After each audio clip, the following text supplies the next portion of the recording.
Nama Zaid bin Sabit sangat terkenal pada zaman kenabian. Zaid bin Sabit adalah salah satu sahabat Nabi Muhammad SAW. Dia mendapat kepercayaan penuh dari Rasulullah SAW menjadi penulis wahyu dan surat-surat Nabi.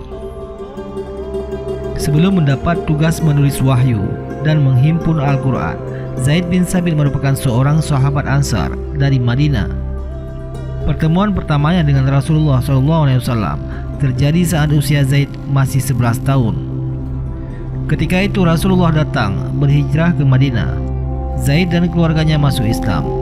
Rasulullah pun mendoakan keberkahan untuk dirinya. Zaid terkenal sebagai anak yang pemberani dan bersemangat. Ketika perang Uhud, Zaid dan kawan-kawannya menemui Rasulullah supaya bisa diikutkan dalam perperangan.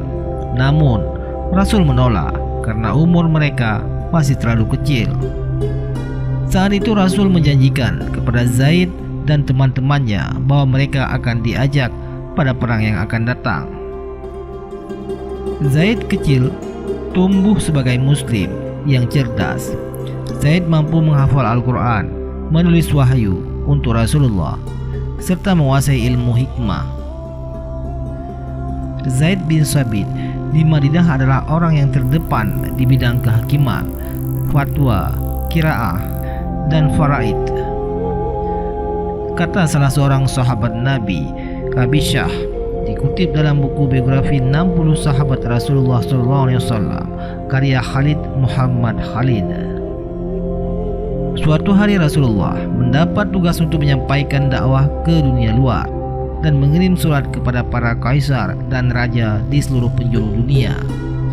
Kecerdasan, keterampilan, dan kecakapan Zaid membuat Rasulullah memintanya untuk mempelajari berbagai bahasa asing, termasuk aksara Yahudi.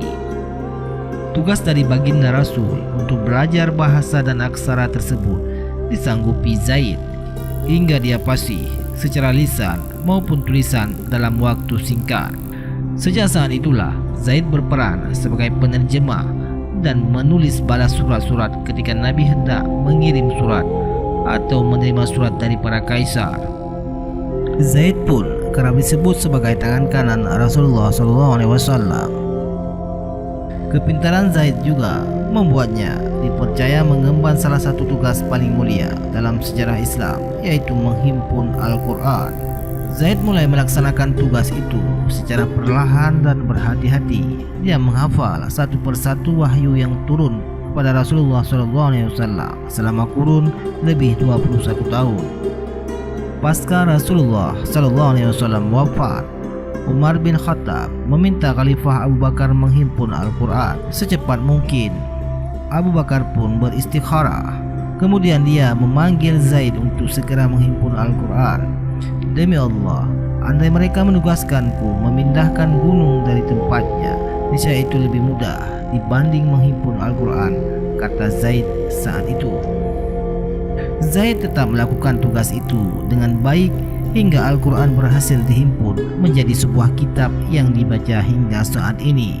Dalam tiap lembaran Al-Quran yang kita baca saat ini terdapat goresan tinta Zaid bin Sabit sebagai sahabat yang menulis wahyu dan surat Rasulullah SAW. Wallahu a'lam bishawab.